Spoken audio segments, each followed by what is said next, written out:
Hello, welcome back to the Matt Schoen Sociology Experience. This week, we're going to take our foot off the gas pedal a little bit. We've been pushing forward, we've been earning grades, and we've been getting things done. I very much appreciate the work that people are showing on my behalf and on behalf of the class here.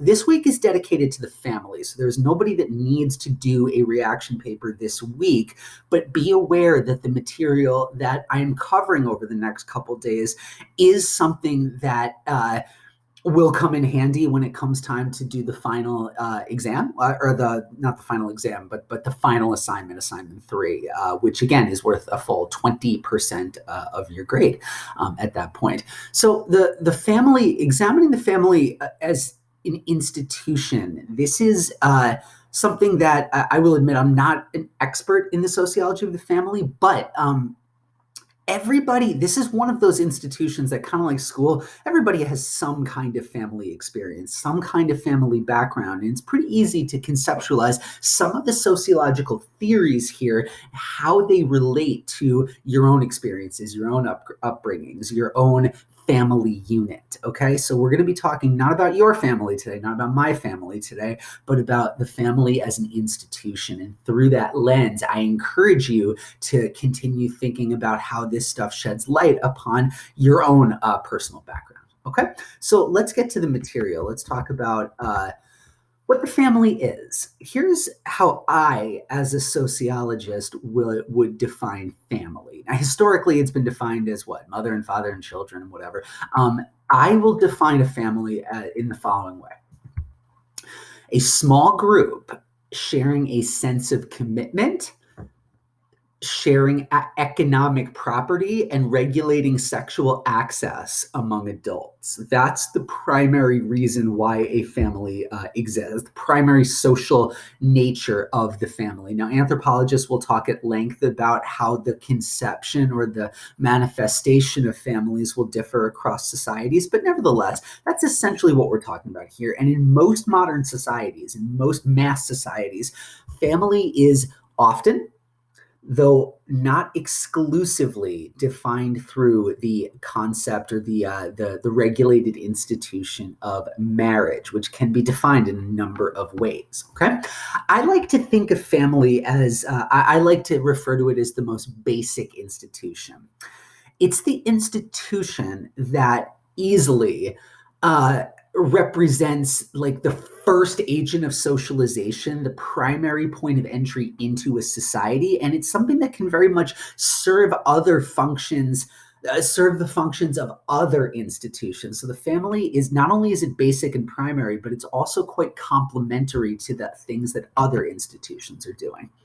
So family affects us for most of our lives, and almost all of our lives, and you really can't say that about other institutions. You can about, I guess, the political system. You're always influenced in some way by the political system, but you can't vote until you're 18. You don't have a job until you're 16, and you're out of school by the time you're 22 or 28 in my case. So the institution really of the family, from the moment we are born to the moment that we die, we generally are embedded within a family structure. Many major life events are defined through the family. Think about birthdays, think about anniversaries, think about vacations, right? Think about your graduation and who's going to be there to clap for you when you walk across the stage. Major life events are often lived out through the experience of a family. As I said, it can fulfill the functions of other institutions. Like we have mentioned that schools often serve to pass skills on, but we learn things from parents and older siblings too, right? Schools often exist to socialize people, but we learn how to be members of society through our family, our family superiors, so to speak, as well. And it's very clear to me that more people working together for the survival of a unit will encourage the survival of that unit. How many of you feel that you can provide everything you need for survival alone by yourself. That's why we need to be in a society, but more importantly, that's why we need a smaller group in mass society to give us a sense of closeness, to give us a sense of responsibility to others. That's often primarily lived out through the family. Okay, so as an institution, I think about this is the first institution that gets its hands on you before labor markets, before you are aware of political systems, before you ever go to school, before you're ever really exposed to the media. You are socialized and taken care of within the institution of the family. And so its importance here to sociologists should be very clear. Now, as for types of families, there's two broader ideal types. The first of which is known as the family of orientation. That's the family that you personally are born into. It's not a family of choosing. We always hear like, you can't choose your family. These people are just sitting right here, and you have to make the best of it with them. So family of orientation, that is your parents and / or siblings. It is the immediate institution of like the group of people you are spending the most amount of time with. But that's not the only type of family that we have, right? And there is, of course, extended families. That often falls under like a subgroup of the family of orientation. The family that we create once we become full members of society, that's known as the family of procreation. That is your life partners and / or your children. So we'll have actually multiple manifestations of the family throughout our life courses. We certainly hope throughout our life courses. I mean, I say this as a 32-year-old who has never been married, but hey, I like to think it'll happen for me someday. So family of procreation, you choose a life partner. Hopefully you choose a life partner. And you may or may not have children. But statistically speaking, the majority of you in this class will have children. That's just like, and some of you will choose not to, and that's fine. But statistically speaking, the majority of us will get married and the majority of us will have children. We are currently existing in a type of family structure that's been that demographers call serial monogamy. Think about what that means. Serial means it's happening kind of over and over again, and monogamy refers to one partner. So romantically speaking, we in modern society, and I guess postmodern society too, we typically have only one romantic partner at any given point in time. But we will have multiple romantic partners throughout the life course. Like you're just not very likely to be with your high school sweetheart for the rest of your life. Like that's just not a very likely thing to happen, statistically speaking. I mean, I'm not trying to like crush anybody's dreams here, but that's not statistically likely to be what we see. So serial monogamy, we have one partner at any given point in time, but multiple throughout the life course. Okay. As an aside, I remember, I don't know if this still happens. My sense is it probably does, especially in certain rural areas. There's always that one couple that weirdly gets engaged in high school, or that one couple that gets engaged at prom or something. Speaking as a 32-year-old, it never works. Like that group of people, it never, ever works out for them. But ultimately speaking, people go into their family of procreation, which is their choice, informed by the experience that they had in their family of orientation, which is not their choice. And that is a reason why the institution of the family is often framed and conceptualized as a very conservative institution, like one that's very slow to change. And I think it's pretty easy to see how this happens. When people say the term family values, that's a euphemism, right? Like that's a euphemism for a specific type of political ideology centered around conservative politics. But part of the reason that families, in my opinion, seem conservative is because we are going into our own family with an understanding of how we were raised. Like people will say, people are informed by what happened in their family of orientation, and that helps reproduce society most of the time, but not always. Sometimes people go in and say, well, this is what my parents did, and I'll never, ever do that. But just as often, if not more often, you have people saying like, well, this is the type of upbringing that I had, and that's what I want to provide for my own children.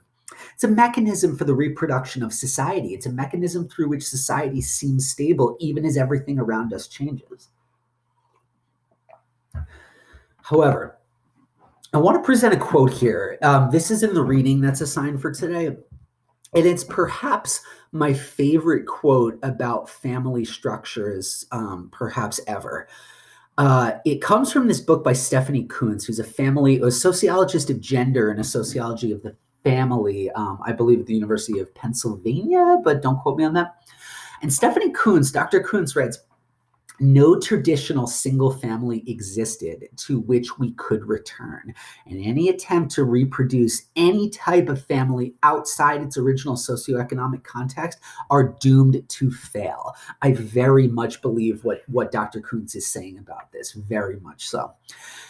I am a big believer, I've said this over and over again, that culture is a byproduct of structure. Our cultural norms, I believe, emerge from the socioeconomic structures of our society, and they allow us to make sense of our structure, and they allow us to thrive, we hope, within that structure. So if you tried to create, like, again, if we just think about family values, right? I heard a preacher, again, this is just, take this with 1,000 grains of salt, because it's just what one conservative evangelical preacher said that happened to get quoted in the New York Times article that I read about this, and said that one of the enduring legacies of the coronavirus is going to be that women will return back to their place in the home. And what this quote tells me about that is, look, some women may want to do that, and fair enough. That would be their choice. But think about the structure of our society right now. We're about to be entering into a massive recession.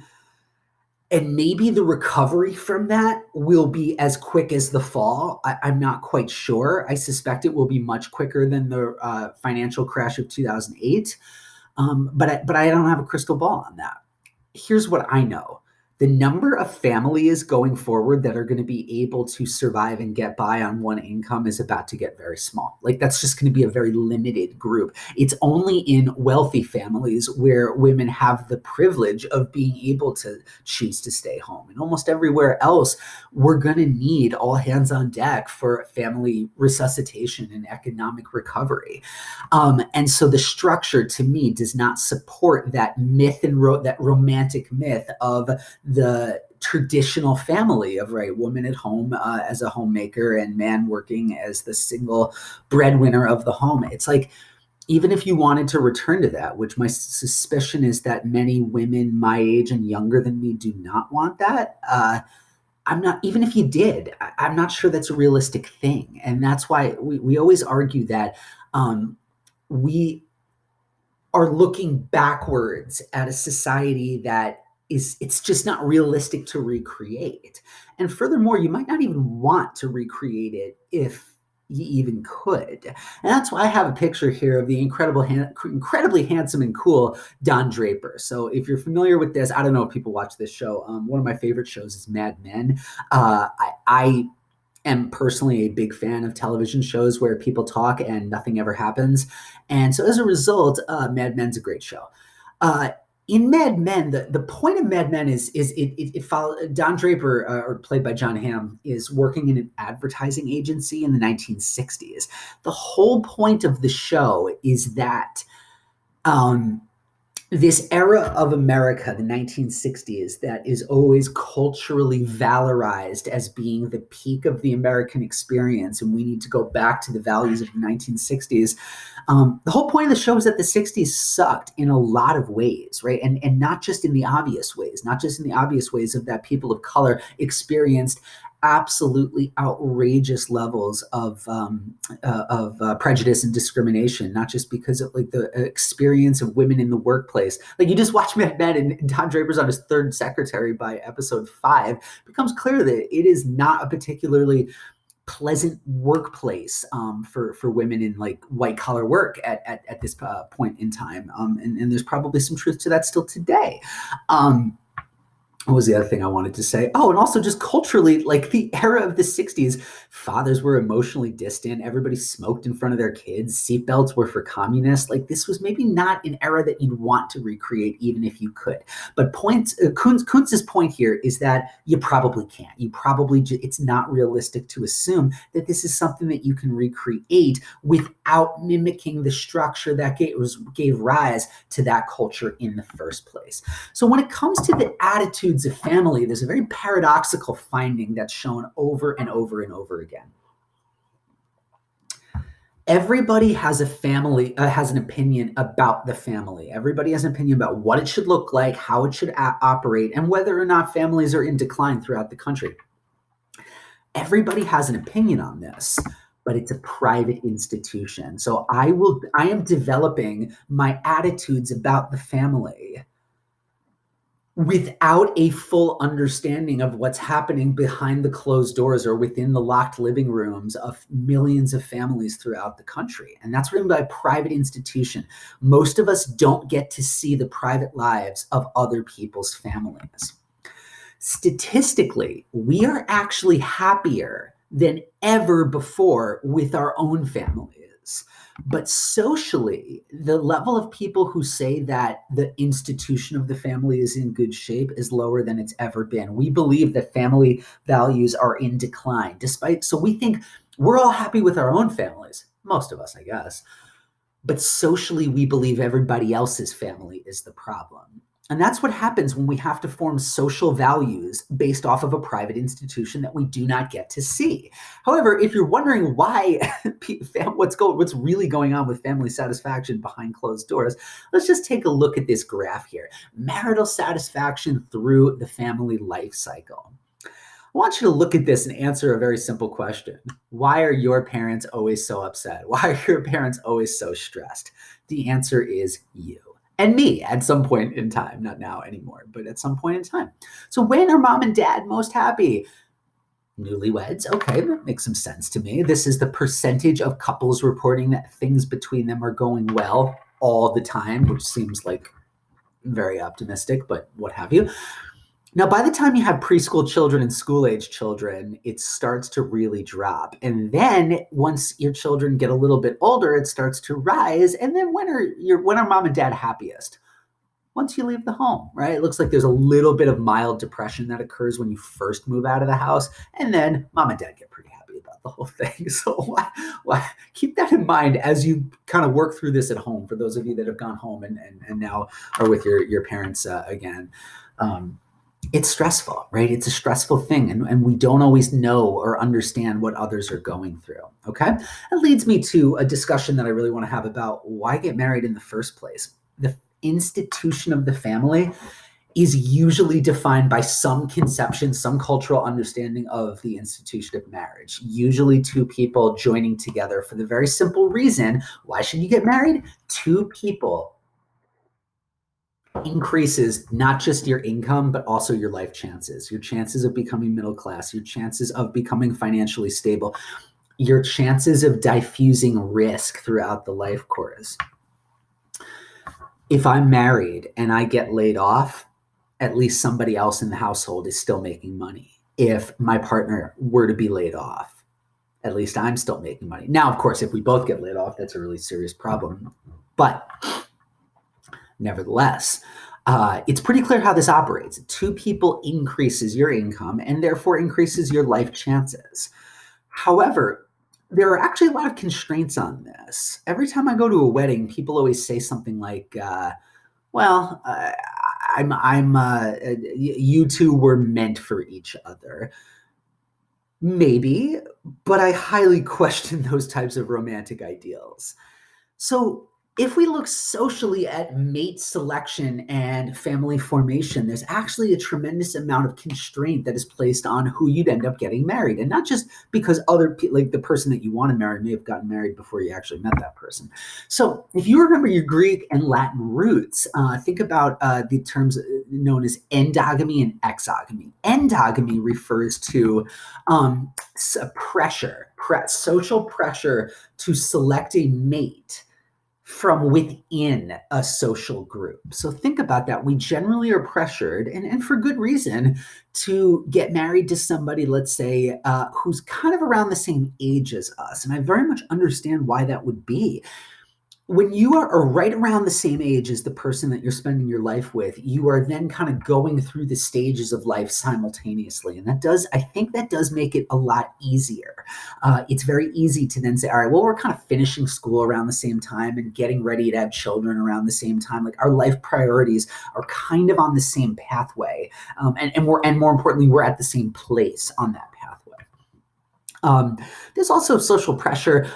People tend to get married within political ideologies, within racial and ethnic groups, within religious groups. We especially see this among religious minorities, where there's a lot of pressure to maintain the culture, to marry within that particular group. And then exogamy would be the opposite of this. That's instances where you experience social pressure to select a mate and to find a marriage partner outside of a certain group. So think about even, a same-sex marriage may be legal throughout the country, but it's myopic to pretend that people in a same-sex marriage have not historically and currently experienced a harder go of it, or experienced some pressure from people around them to enter into a traditional marriage, let's say. And so like think about, we talked about all the way back when we did culture, we talked about the incest taboo. There's definitely some very strong social pressure to select a mate from outside of your own family group. Okay, so there's a lot of constraints on this, and it tends to happen that there are more endogamy instances than there are exogamy instances. Okay, and what that creates is a situation demographers call assortative mating. Assortative mating refers to demographic patterns where people are overwhelmingly selecting a partner who is similar to them in almost all demographic characteristics. Sometimes I hear people say, well, opposites attract. And sometimes I hear people say, well, birds of a feather flock together. I can answer that question for you. Birds of a feather flock together. The argument that opposites attract, that is just not supported by data. You are likely to marry somebody who is exactly like you. Although if you are a woman that wants to marry a man, you will likely marry someone who is exactly like you, except 4 inches taller than you. And so what we're seeing here is one of the byproducts of this for women, especially as it relates to education. I think I mentioned this a little bit when I discussed gender and educational attainment. But what you're seeing here is a probability matrix based on wife's education. So for women who would like to marry a man, and granted, some women do not want to marry men, imagine that, what is the likelihood, how likely marriage is compared to chance at the husband's level of education? So what we see here is when the woman lacks a high school degree, she's very, very likely to also marry a man lacking a high school degree. And then all the way down here, college and college plus. Let's especially look here at C plus. That is college. That is like a bachelor or a master's degree, a doctoral degree, some type of a law degree, some type of professional degree. There, a woman with a very high level of education is likely to also marry a man of a very high level of education.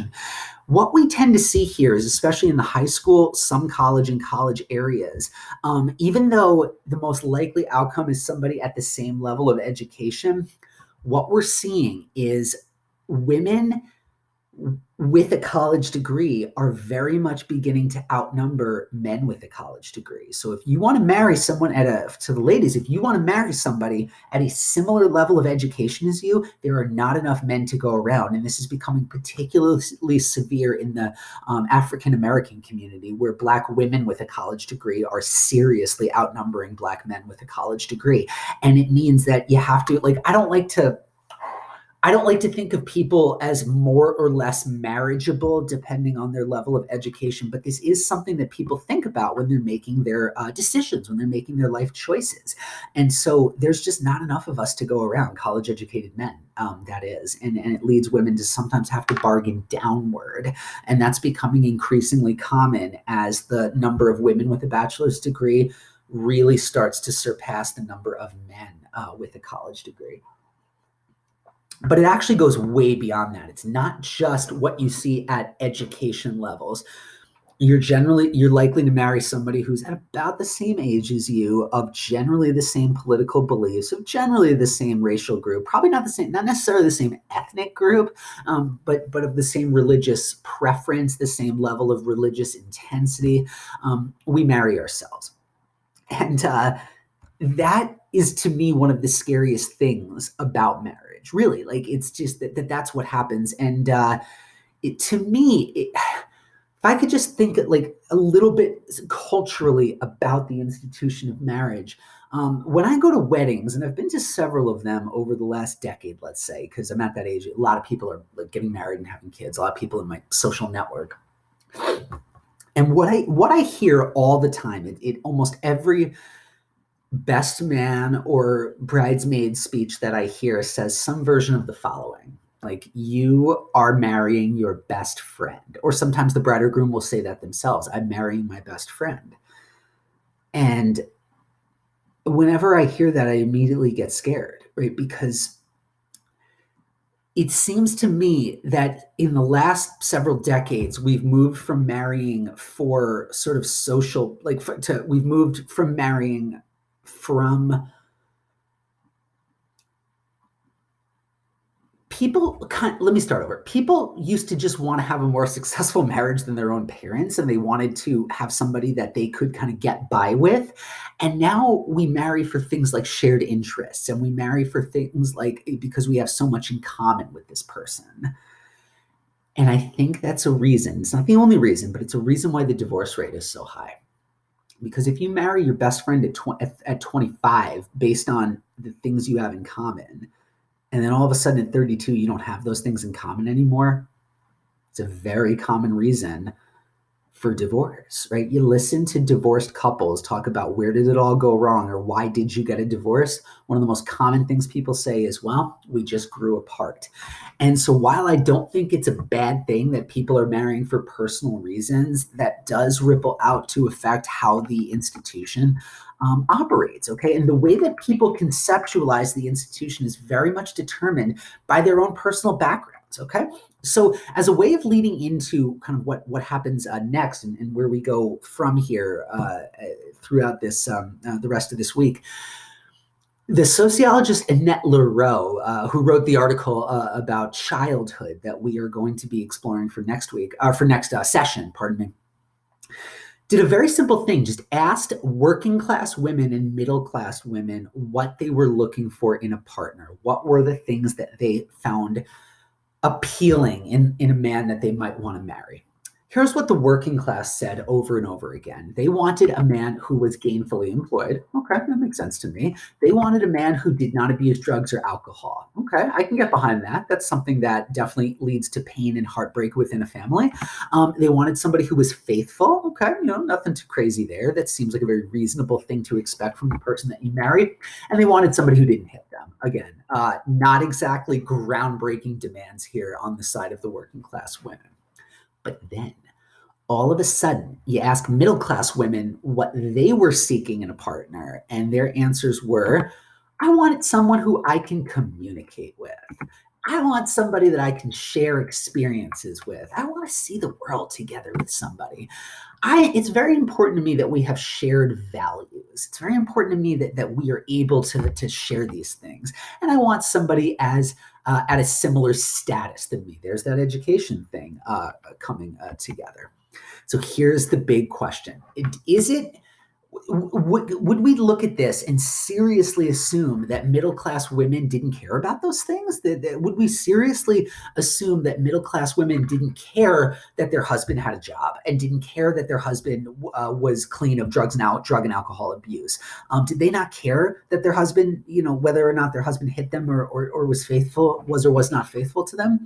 No, of course not. But for middle class women, they took for granted and they assumed all the qualities that working class women desired. And it shows you how the way people view the institution of marriage has very much changed depending on where somebody stands in the socioeconomic hierarchy. And that's very, very interesting to me, about how our perception of institutions and the values that we personally bring to them are very, very influenced by the way we see the society around us, and it's not hard to see how unemployment, alcohol and drug abuse, violence, these things are statistically more common within working class communities or within poor communities, right? These are very stressful environments and can be very stressful marriages. Middle class women just assumed that, well, my marriage will not have those things. And I certainly hope it doesn't, for any middle class person. But what we are reflecting upon here is how values are created and how values are reinforced based on somebody's social class identity. All right. So anyway, that's what I have to say about marriage. What about the other side of family? I talked about how the family of origin was comprised of parents and/or children. I have kind of just talked about people in a marriage today. On Wednesday, that's going to change. On Wednesday, I'm going to have a lot to say about childhood, and specifically the process of childhood, because the experiences that people have in childhood set them up for the life course. They don't determine it, but they do set you up for what's going to happen throughout the life course. And that is where I will pick up on Wednesday. Have a great next couple days, and I'll see you soon. Take care.